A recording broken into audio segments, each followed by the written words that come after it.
একটি গরু 2-3 বার বা 4 বার 5 বার বীজ দেওয়ার পর অনেক সময় কনসিভ করে না, বা কোন সময়ে ঠিকমতো ডাকে আসে, আর বাচ্চা দেওয়ার পর আবার কতদিন পর ডাকে আসে একটা গরু, এইসব বিষয় নিয়ে কথা বলবো।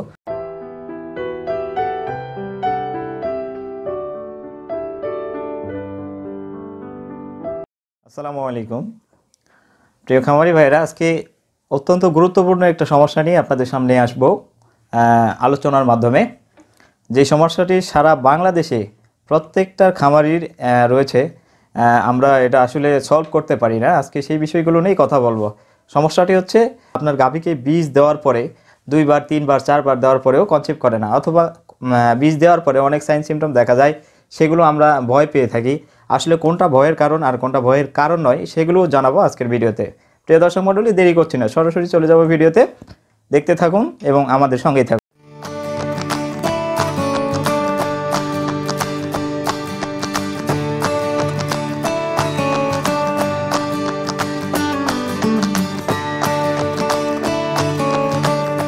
আসসালামু আলাইকুম প্রিয় দর্শক মণ্ডলী, চলে এসেছি স্যারের চেম্বারে। যার কথা বলছিলাম, তিনি আমার অত্যন্ত প্রিয় একজন মানুষ এবং কক্সবাজারের অতি পরিচিত মুখ অ্যান্ড জেন্টলম্যান ডাক্তার অসীম বরণ সেন।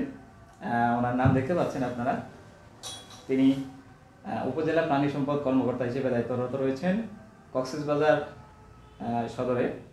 স্যারের কাছে আজকে খুবই গুরুত্বপূর্ণ একটা কথা শোনার জন্য আমরা এসেছি এবং স্যারের কাছে এটা জানবো, যেটা হচ্ছে বাংলাদেশের প্রত্যেকটা খামারে এই সমস্যাগুলো হয়েছে এবং একজন পারফেক্ট ম্যান হিসেবে আমি তাকে পেয়েছি এবং তার কাছ থেকেই এই কথাগুলো সম্ভব। কোনো কথা বাড়াবো না, স্যারের কথাগুলো আপনারা কানে গেঁথে নেবেন।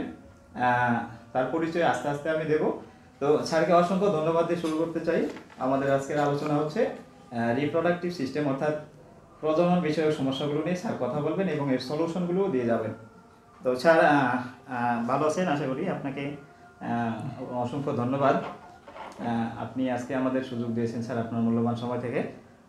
আমরা আপনার কাছে জানতে চাচ্ছিলাম অনেক কিছুই। তো স্যার, আপনার শুভেচ্ছা বক্তব্যের সাথে আমার ছোট্ট একটা প্রশ্ন নেবেন। সেটা হচ্ছে, প্রত্যেকটা খামারে, বাংলাদেশের প্রত্যেকটা খামারে এই অভিজ্ঞতাটা সবার রয়েছে যে বীজ 2 বার দিয়েছে, 3 বার দিয়েছে, অথবা বাচ্চা ডাকে আসতেছে না। এরকম হওয়ার পরে মানে গাভী ডাকে আসতেছে না, 2 বার 3 বার দিয়ে একবার ডাকে এসেছে, বাচ্চা দিয়েছে, তারপরে আর ডাকে আসে না, অথবা শুরু থেকেই সে ডাকে আসে না। আমরা জানতে চাই কতদিন বা কত মাস কত বছর বয়সে একটা গাভী পরিপূর্ণ অর্থাৎ ম্যাচুরিটি আসে, ডাকে আসবে। এই বিষয়টা আপনার কাছে স্যার একটু জানতে চাই, আপনার শুভেচ্ছা বক্তব্যের সাথে। ধন্যবাদ হযরত আলী, আপনি খুব গুরুত্বপূর্ণ বিষয় নিয়ে আজকে কথা বলছেন। আমি আসলে একজন মূলত উপজেলা প্রাণী সম্পদ কর্মকর্তা হিসেবে ডেয়ারি এবং পোলট্রি দুটোই প্র্যাকটিস করে, তো ডেয়ারিকে বেশি প্রাধান্য দিয়ে প্র্যাকটিস করে থাকি। যেহেতু ডেয়ারি প্র্যাকটিস করে এবং কক্সবাজার সদর উপজেলার যেহেতু দায়িত্বে আছি, এখানে খুবই গুরুত্বপূর্ণ বেশ কিছু বড় বড় খামার আছে। তাদের বিভিন্ন সময়ে বিভিন্ন খামারে এই রিপ্রোডাক্টিভ বা প্রজননতন্ত্র নিয়ে সমস্যা হয়ে থাকে এবং এটি আমাদের দেশের খামারিদের একটি খুবই গুরুত্বপূর্ণ সমস্যা। প্রজননতন্ত্রের যেসব সমস্যাগুলো হয়ে থাকে, প্রজনন সংক্রান্ত যেসব সমস্যাগুলো হয়ে থাকে, সেগুলো নিয়ে যেহেতু আপনি প্রশ্ন তুলেছেন, খুব গুরুত্বপূর্ণ বিষয় মনে করি।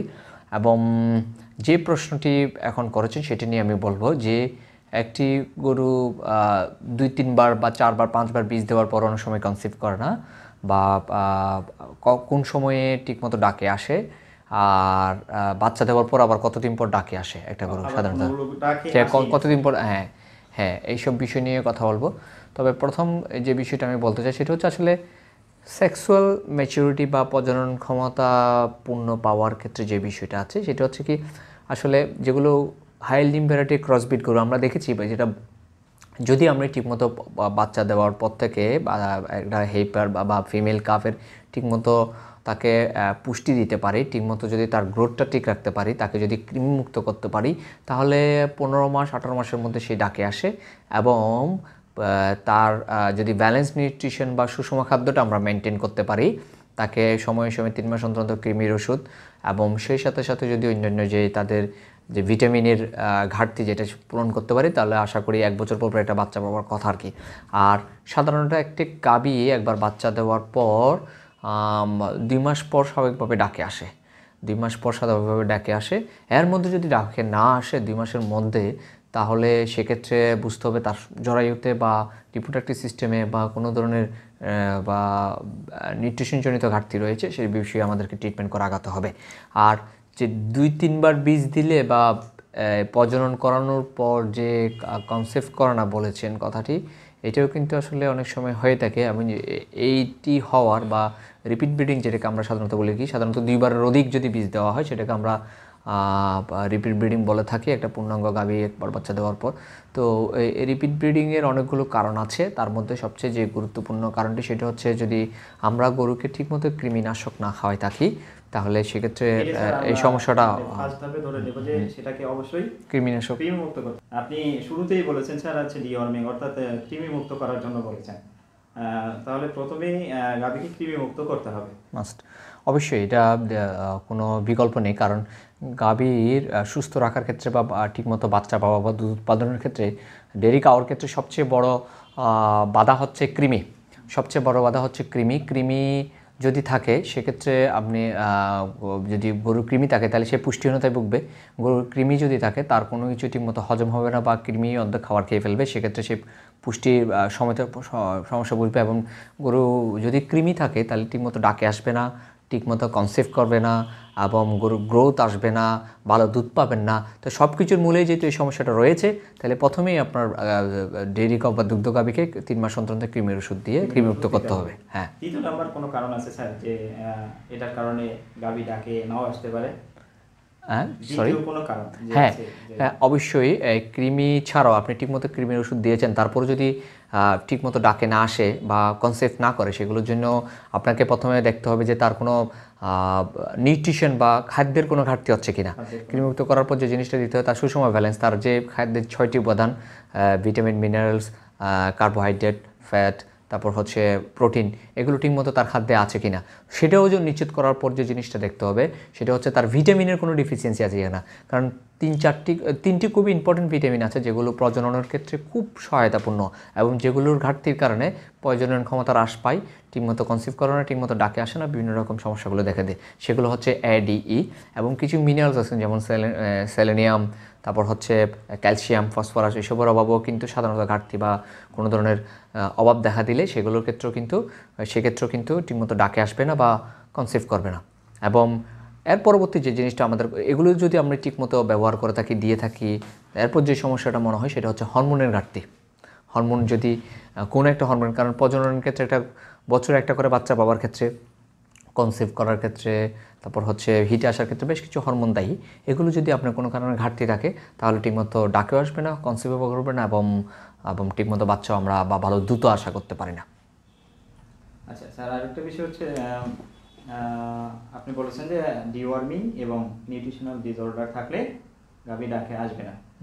আচ্ছা, এগুলো আমরা তাহলে পূরণ করলাম, কিন্তু আরেকটা বিষয় আছে স্যার, বীজ দেওয়ার আগে এই দুটো ছাড়া আর কোনো কাজ আছে কিনা? খামারির অথবা যে করবে, যে বীজ দেবে, তাদের মধ্যে এমন কোনো কাজ আছে যেটা করতে হবে, করা দরকার?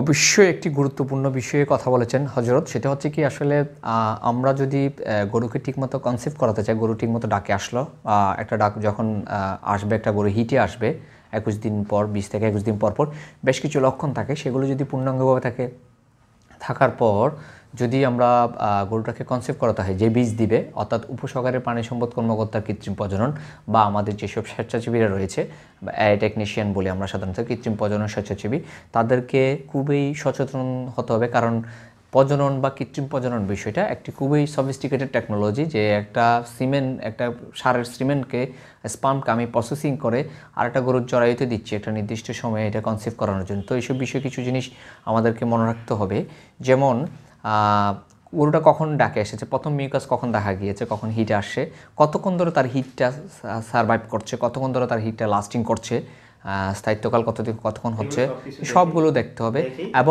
এবং বীজ দেওয়ার আগে ঠিকমতো সেই তয়েন টেম্পারেচার, যে সিমেনের যে টেম্পারেচার, টাইম, সিমেন্ট ক্যারি করা, এগুলো সবগুলো মানে অত্যন্ত সফিস্টিকেটেড টেকনোলজি, যেহেতু খুব সুচারুরূপে অত্যন্ত দক্ষতার সাথে এগুলো মেনটেন করতে হবে, না হলে গরু কখনোই কনসিভ করবে না। পরের প্রশ্ন দেখছি আপনার কাছে স্যার, আরেকটা বিষয় হচ্ছে অনেক সময় আমরা গাভী হিটে আসে বুঝতে পারি না, বা গাভীর সাইলেন্ট হিট হয় কিনা আমরা জানি না আসলে, গাভী হিটে আসলে তার লক্ষণটা কি, কিভাবে আমরা শঙ্কর জাতের গরুগুলো তো কোনো ফিজিক্যালি সাইন সিমটম আছে কিনা, মানে কিভাবে বুঝবো একটা গাভী ডাকে আসছে? অবশ্যই এটা একটা ফিজিওলজিক্যাল বিষয়। আমাদের গাভীর হিটে আসলে বেশ কিছু গুরুত্বপূর্ণ সাইন শো করে তারা, সেগুলো আমাদেরকে দেখতে হবে। আমার খামারে বিন্দু যারা আছেন এবং খামারে যারা লেবাররা কাজ করেন তাদেরকে এসব ব্যাপারে একটু সচেতন থাকতে হয় কখন কোন গরু হিটে আসছে।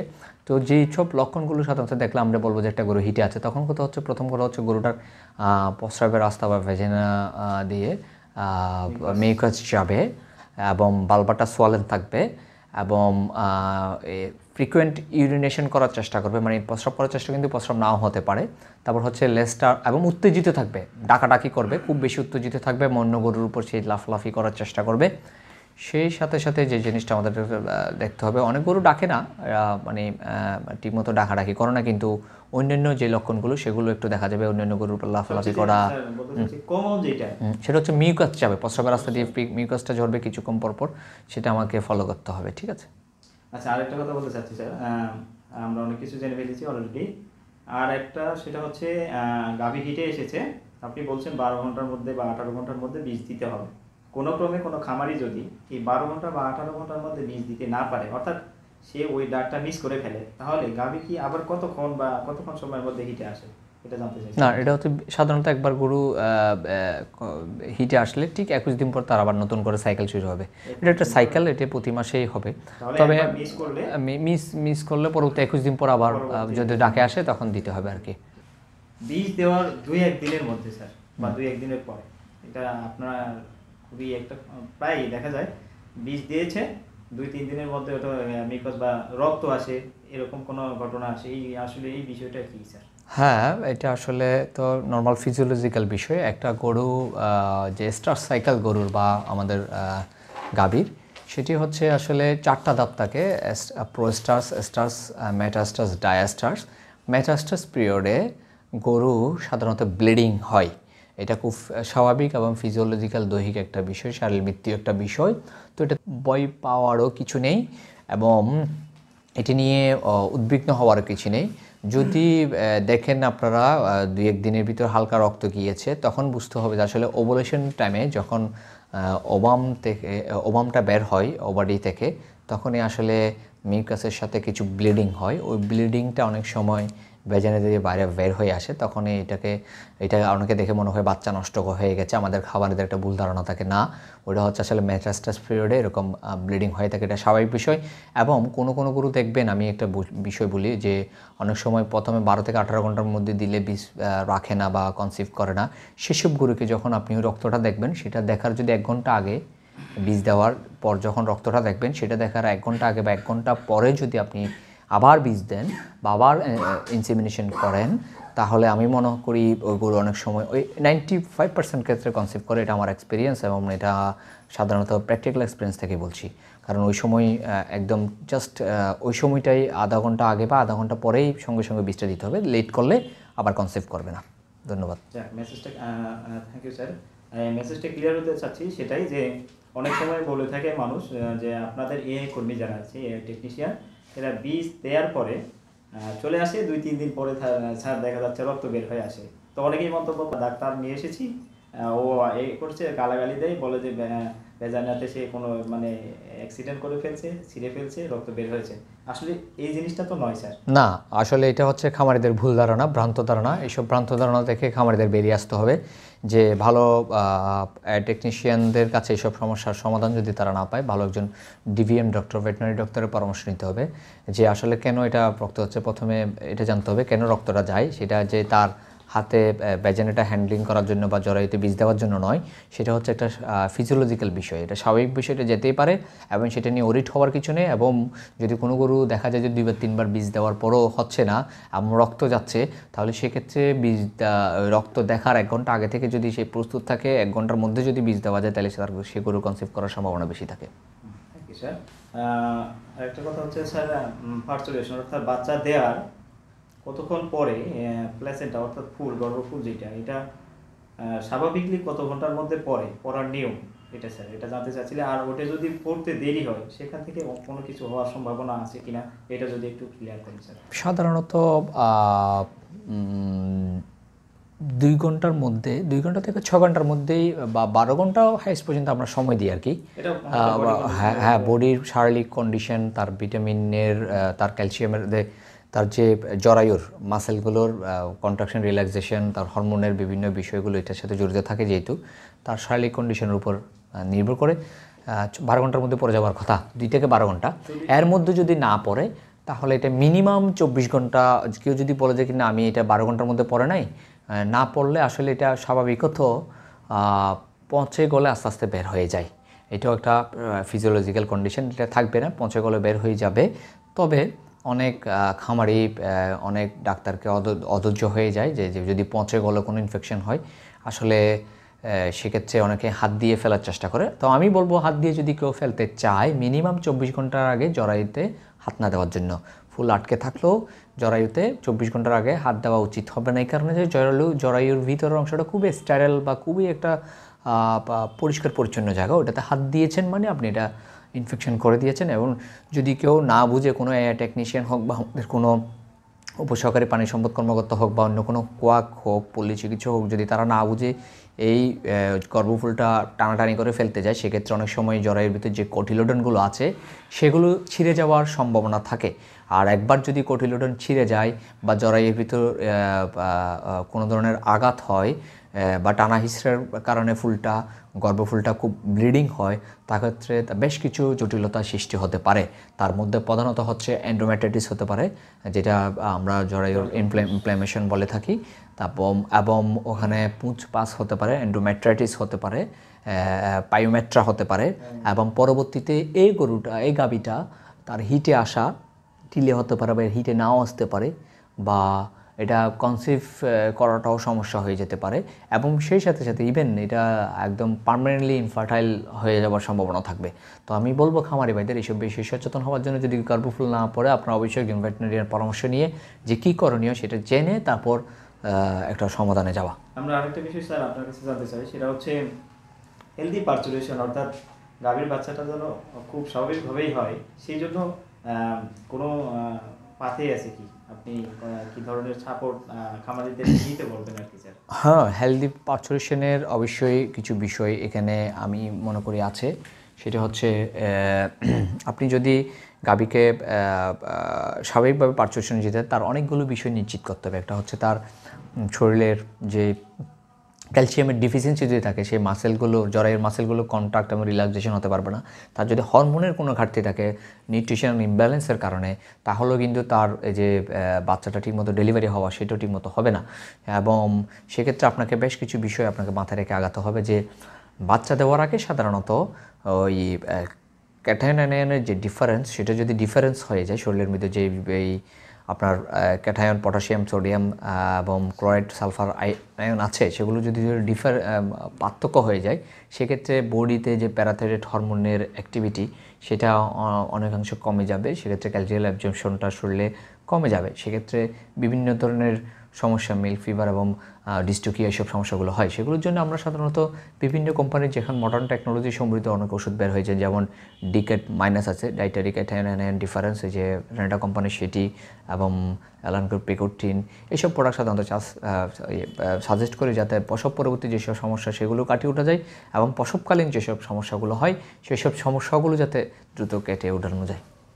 Thank you sir. পরে আরেকটা প্রশ্ন আছে স্যার জানা এই বিষয়েই, সেটা হচ্ছে আমরা জানলাম যে রিপ্রোডাক্টিভ অর্গানগুলো আসলে খুবই জটিল, বিভিন্নভাবে সেটা ড্যামেজ হতে পারে, এবং এর হচ্ছে যে যেটা ডিমান্ড সেটা আসলে আপনাকে পূরণ করতে হবে, তা না হলে এটা কমার্শিয়ালি করা যাবে না, সেটা হচ্ছে লসের সম্মুখীন হতে হবে। তো আমি আরেকটা বিষয় জানতে চাচ্ছি স্যার আপনার কাছে, সেটা হলো এই রিপ্রোডাক্টিভ অর্গানগুলো সারা বছর ভালো রাখার জন্য আমরা কি করতে পারি বা কোন পাথে অবলম্বন করতে পারি? হ্যাঁ, রিপ্রোডাক্টিভ অর্গানগুলো ভালো রাখার জন্য আমরা বিভিন্ন সময়ে, বিশেষ করে তাকে বিভিন্ন যে সুষম খাদ্যগুলো দিই সেগুলোর মধ্যে কাঁচা ঘাসটা খুবই ইম্পর্টেন্ট, যেহেতু কাঁচা ঘাস হচ্ছে মিনারেলস মানে ক্যালসিয়াম ফসফরাসের মতো যেই উপাদানগুলো আছে সেগুলোর অন্যতম উৎস হিসেবে কাজ করে, সেটা আমাকে সরবরাহটা নিশ্চিত করতে হবে। আর হচ্ছে রিপ্রোডাক্টিভ অর্গানকে যদি ভালো রাখতে চাই বা ঠিকমতো যদি আমরা রিপ্রোডাক্টিভ অর্গান ভালো রাখার যে বিষয়টা, সেটা হচ্ছে বর্তমান যে স্মার্ট লাইভস্টক ইয়ারিংয়ের যুগ, সেটা তো হচ্ছে আপনি যদি বছরে একটা করে বাচ্চা না পান, আপনার খামারকে আপনি প্রফিটেবল করতে পারবেন না। হ্যাঁ, গুরুত্বপূর্ণ বিষয়, খামারকে প্রফিটেবল করতে পারবেন না। আর খামারকে যদি প্রফিটেবল করতে না পারেন তাহলে লসের সম্মুখীন হবেন, আপনি খামার ধরে রাখতে পারবেন না, আপনাকে দেখে আর কেউ উৎসাহ পাবে না। সেক্ষেত্রে আপনাকে মাঝে মাঝে কিছু ভিটামিনাইজেশন করতে হবে। যেমন আপনার খাদ্যে যদি পর্যাপ্ত পরিমাণ ভিটামিন এ, ডি, ই ভিটামিনের অভাব থাকে, সেক্ষেত্রে আপনি যে বিভিন্ন এডি বাজারে বিভিন্ন এডিই ইনজেকশন পাওয়া যায়, সেগুলো আপনাকে মাঝে মাঝে দিতে হবে। সেগুলো যেমন একদিকে আপনার রিপ্রোডাক্টিভ অর্গানগুলোকে অ্যাক্টিভ রাখতে বা আপনার প্রজনন ক্ষমতা ধরে রাখতে সহযোগিতা করবে, সেই সাথে সাথে আপনার দুধের উৎপাদন বৃদ্ধি করতেও সহযোগিতা করবে। যেমন বিভিন্ন কোম্পানির এডিই ভিটামিন আছে, যেমন রেনা সোলেডি আছে, তারপর ভিটাইডি আছে, তারপর হচ্ছে আপনার স্কোয়ারের ইএসএডি আছে, এগুলো আপনারা ব্যবহার করতে পারেন। সেই সাথে সাথে অনেক সময় দেখা যায় ক্যালসিয়ামের সাথে সাথে ফসফরাসের অভাব যদি হয়ে যায়, সেক্ষেত্রে আপনি গরু ঠিক মতো ডাকে আসবে না, কনসিভ করবে না। এই ফসফরাসের অভাব দূর করার জন্য টলডিফসফেন গ্রুপের যে ওষুধগুলো আছে, ইনজেকশনগুলো আছে, সেগুলো চাইলে আমরা মাঝে মধ্যে ব্যবহার করতে পারি। আর যেগুলো যেসব কোম্পানিগুলো মোটামুটি যেসব কোম্পানির ওষুধগুলো আমরা একটু বেটার ব্র্যান্ডেড কোম্পানি, সেগুলো একটু ব্যবহার করলে টলডিফসফেন গ্রুপের যে ওষুধগুলো আছে, যেমন সেটা হচ্ছে ইনজেকশন বিটাফস আছে, তারপর ফসবেট আছে মনে গ্লোবের। এই টলডিফসফেন গ্রুপের যে ওষুধগুলো, সেগুলো কিন্তু যথেষ্ট পরিমাণ গরুর ব্লাড লেভেলে ফসফরাসটা অ্যাভেলেবেল রাখে, সেক্ষেত্রে প্রজননে ক্ষেত্রে খুব বেশি সমস্যা হয় না। আর হরমোন তো আছেই। স্যার অনেক সময় দিয়েছেন, এর সাথে প্রায় আমরা প্রজননের অনেক কিছু জেনে গেছি। আপনারা শুনেছেন স্যার, বীজ দেওয়া থেকে শুরু করে পার্চুরেশন অর্থাৎ বাচ্চা দেওয়া পর্যন্ত যেই কাজগুলো স্যার সবগুলোই বলেছেন, আপনারা অলরেডি বুঝতে পেরেছেন। আর একটা বিষয় স্যার আমি পার্সোনালি জানতে চাই আপনার কাছে, যে বাজারে অনেক ধরনের বালতি বা ভিটামিন মিনারেল এগুলো খাওয়ানো হয়, বা আপনার অফিসাররা এগুলো লিখে দেয় ডিবি এই সেই অনেকটা। আমি এর মধ্যে বর্তমানে আপডেট যেটা অর্গানিক বা ইনঅর্গানিক, আমি যতটুকু জানি অর্গানিক বা ইনঅর্গানিক, যেমন জিঙ্কেরও অর্গানিক ফর্ম চলে এসেছে অলরেডি, এগুলো অর্গানিকে চলে যাবে। সেই ক্ষেত্রে স্যার আপনি আমাদের খামারিদেরকে একটা চুজ করবেন যে স্যার আসলে বালতি ধরনের ভিটামিনগুলোর মধ্যে কোন ধরনের ডিবিগুলো সে খাওয়াবে। ডিবি পাউডার বলা হয় বাজারে। আচ্ছা, আসলে ধন্যবাদ। গুরুত্বপূর্ণ আরেকটা বিষয় নিয়ে উত্থাপন করেছেন আপনি, সেটা হচ্ছে অর্গানিক ইনঅর্গানিকের কথা বলে। অর্গানিকের দিকে এখন দেশ বা টোটাল পৃথিবী আগাচ্ছে। অর্গানিকগুলো দ্রুত অ্যাবজর্পশন হয় শরীরে, দ্রুত আপনাকে ভিটামিন মিনারেলসের যে ঘাটতি সেগুলো পূরণে সহায়তা করবে। অর্গানিক ডি বলতে বেশ কয়েকটা কোম্পানির কিন্তু নেই, শুধু হাতে গোনা একটা বা দুটো কোম্পানির আছে। সেগুলোর মধ্যে আমি মনে করি আসলে কোম্পানি আছে, ডক্টর হিসেবে কোম্পানির নাম স্পেসিফিক বলতে গেলে আমার রেনাবিট ডিবি প্লাস যেটা আছে সেটা অর্গানিক, এবং এটার মধ্যে যে প্রোডাক্টগুলো আছে সেগুলো অর্গানিক ফর্মে আছে এবং দ্রুত অ্যাবজর্পশন হয় শরীরে, এবং এটা ডাইরেক্ট শরীরে কাজ করে এবং দ্রুত আমাদের রেজাল্ট ওরিয়েন্টেড একটা প্রোডাক্ট, সেটাও বলা যায়। এবং মিল্কি পেট একটা প্রোডাক্ট আছে, সেটাও অর্গানিক স্কেপের, সেটাও আমরা সাধারণত ব্যবহার করে থাকি। আর জিঙ্কের মধ্যে জিঙ্ক যেটা আছে অর্গানিক, সেটাও আসলে দ্রুত অ্যাবজর্পশন শরীরে। অন্যান্য নর্মাল যে জিঙ্ক সালফেটগুলো আছে সেগুলো ইনঅর্গানিক জিঙ্ক, যেগুলো দ্রুত অ্যাবজর্পশন কম হয় এবং দ্রুত শরীর থেকে বের হয়ে যায়। তো যে জিনিসটা শরীরে দ্রুত কাজে লাগবে সেই ধরনের অর্গানিক ভিটামিনগুলো ব্যবহার করলে আমরা রেনাবিট ডিবি প্লাসটা আমরা ব্যবহার করতে পারি। Thank you sir. আসলে মানে অর্গানিকটা হচ্ছে শরীরে কাজে লাগে বেশি, অর্থাৎ টিস্যু লেভেলে বেশি শোষিত হয়, এটাই স্যার অর্গানিক। আমরা আপনি আপনার কাছ থেকে মেসেজটা নিতে চাচ্ছি যে স্যার অর্গানিক হচ্ছে টিস্যু লেভেলে বেশি শোষিত হবে, অর্থাৎ যেটা সে খাওয়াবে সেটা বেশি কাজে লাগবে। আর ইনঅর্গানিক যেটা সেটা আসলে কাজে বেশি লাগবে না, এটা হচ্ছে কিছুটা বের হয়ে যাবে। আচ্ছা, আর একটু সময় দিলে আরেকটা বিষয় একটু বলতে চাই, সেটা হচ্ছে কি আসলে গরু বীজ দেওয়ার যে বিষয়টা আপনি বলেছেন, সেটা আমি আসলে আরেকটু ক্লিয়ার করতে চাই। আমরা সাধারণত দেশি গাভীকে বা হাইলিং ভ্যারাইটির গরুকে একটা ধারণা আছে, আমাদের খামারেরাও জানে, অভ্যস্ত হয়ে গেছে। আমার টেকনিশিয়ান এবং উপসহকারী প্রাণী সম্পদ কর্মকর্তা কৃত্রিম প্রজননরা যারা অভিজ্ঞ আছে তারা জানে যে 12 ঘন্টা থেকে 18 ঘন্টার মধ্যেই ওভুলেশনটা হয়, সেই সময় বীজ দিলে কনসেপ্ট করার সম্ভাবনা থাকে 80 থেকে 90%। তো আমি বলবো এখন আমার এক্সপিরিয়েন্স থেকে বলছি, বিগত আমার চাকরি প্লাস বাইরের এক্সপিরিয়েন্স, ফিল্ড এক্সপিরিয়েন্স থেকে বলছি, আমার প্র্যাকটিস লাইফ থেকে বলছি, হাইলিং ভ্যারাইটির যেসব ক্রসব্রিড হলস্টিন ফ্রিজিয়ানের ব্রিড আছে, সেসব দেখা যাচ্ছে 12 থেকে 18 ঘন্টা না, 18 ঘন্টা থেকে 24 ঘন্টা বা 24 ঘন্টার পর যদি আমি ইভেন ইনসিমিনেশন করি, ডাকে আসার ডাকে আসার 18 ঘন্টা পর বা 24 ঘন্টা পর যদি আমি তাদেরকে কৃত্রিম প্রজনন করাই তাহলে কনসেপশন রেটটা বেশি থাকে। ইভেন এটাও করতে পারেন আপনারা, আমি দেখেছি এখানে অনেক গরু 3-4 বার 5 বার দিচ্ছে, 12 থেকে 18 ঘন্টার মধ্যে কনসেপ্ট করছে না। তো আমি যখন দেখলাম যে গরুগুলোকে প্রথমে 12 থেকে 18 ঘন্টার মধ্যে একবার, তারপর আবার 12 ঘন্টা পর আবার ডাবল টাইম এআই বা যেটাকে বলা হয় সেটা যখন করা হচ্ছে তাহলে তাদের কনসেপশন রেট বেড়ে যাচ্ছে। তো প্রিয় খামারি ভাইরা, আপনারা এই জিনিসগুলো একটু নজরে রাখবেন, আর কোনো বিষয়ে সমস্যা থাকলে ফোন দেবেন, অসুবিধা নেই। একটু জেনে নেবেন যে আমাদের সময় আছে কিনা আসলে কথা বলার। আর স্যার বিশেষ করে আপনি কক্সবাজারে আছেন, সেই ক্ষেত্রে আপনাকে কক্সবাজার থেকে যদি কেউ ফোন দেয়, আমি জানি যে আপনি এখানে অনেকগুলো গরু আছে, 200 খামার, 100 গরুর খামার আছে, 200 গরুর খামার আছে, 50টা 40টা বড় বড় খামারগুলোতে আপনাকেই আমি দেখি। তো সেই ক্ষেত্রে স্যার আপনি বড় গরুর খামারিগুলোতে যেভাবে প্রায়োরিটি দেন যান, কোনো এখানে স্যার নতুনভাবে খামার করতে গেলে অথবা যার 5টা 10টা গরু গাভী আছে, সেই ক্ষেত্রে সেগুলো থেকে স্যার কেউ যদি আপনাকে ডাকে, আপনি কি আসবেন স্যার? অবশ্যই, আমি আসলে প্রফেশনটাকে সেবামূলক হিসেবে নিয়েছি, এটা বাণিজ্যিক কোনো প্রফেশন নয় আমাদের যে ভেটেনারি প্রফেশনটা। আর দ্বিতীয়ত কথা হচ্ছে, আমি একজন গভর্নমেন্ট চাকরিজীবী হিসেবে আমি সাধারণ জনগণের সেবক হিসেবে কাজ করতে চাই, কারণ আমাকে সরকার নিয়োগ দিয়েছে এবং মাস শেষে বেতনও দিচ্ছে হচ্ছে তাদের কষ্ট অর্জিত ট্যাক্সের টাকা দিয়ে। আমি তাদের সেবা করতে চাই, যে কেউ যখন ডাকুক আমি চেষ্টা করি একটু কল অ্যাটেন্ড করার জন্য।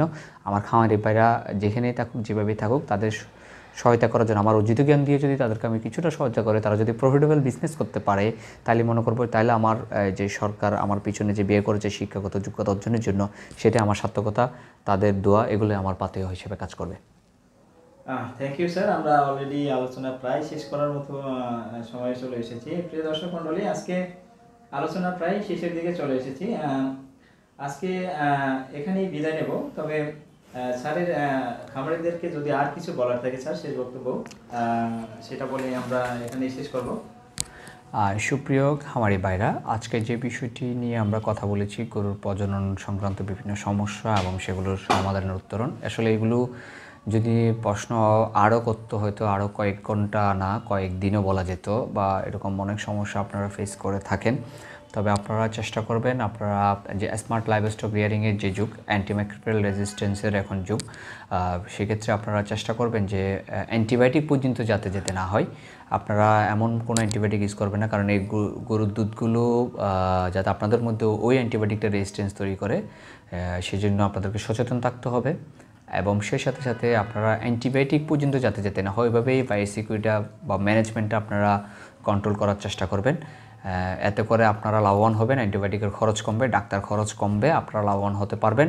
সেজন্য আপনাকে অবশ্যই আপনার ফার্মের আশেপাশ থেকে শুরু করে আপনার ফার্মের মেঝে থেকে শুরু করে সব কিছু পরিষ্কার পরিচ্ছন্ন রাখতে হবে, ডিসইনফেক্টেন্ট দিয়ে রেগুলার বিভিন্ন বিষয় আছে এখানে, সেটা নিয়ে আমি আরেকদিন বায়োসিকিউরিটি নিয়ে কথা বলবো যদি আমাদেরকে সুযোগ দেওয়া হয়। ধন্যবাদ সবাইকে, আপনারা সবাই যারা যারা ইনভেস্ট করেছেন তাদেরকেও ধন্যবাদ। এই সেক্টরে আপনারা অবদান রাখছেন দুধ এবং মাংস উৎপাদনের মধ্যে দিয়ে যারা ভূমিকা রাখছে আমাদের দেশের জিডিপিতে এবং আমাদের দেশের পুষ্টি চাহিদা পূরণে, তাদেরকে আমি আন্তরিকভাবে ধন্যবাদ এবং অভিনন্দন জানাচ্ছি এবং সেই সাথে শুভেচ্ছা জানাচ্ছি। ধন্যবাদ সকলকে। থ্যাংক ইউ স্যার আমাদেরকে সময় দেওয়ার জন্য। আসলে আপনার এই তথ্য থেকে আমাদের খামারিরা অনেক উপকৃত হবে। আশা করি আপনি জিনিসগুলো বলেছেন স্যার, আপনারা যদি আবার কখনো সময় হয় অবশ্যই আমরা সেই সময়টা নেব স্যার, যেটা খামারিদের স্বার্থে, খামারিদের উপকারার্থে। প্রিয় দর্শক মণ্ডলী, আজকের মতো এখানেই বিদায় নিচ্ছি। দেখা হবে আগামীতে আবার কোনো নতুন টপিক নিয়ে। সেই পর্যন্ত ভালো থাকবেন। আল্লাহ হাফেজ।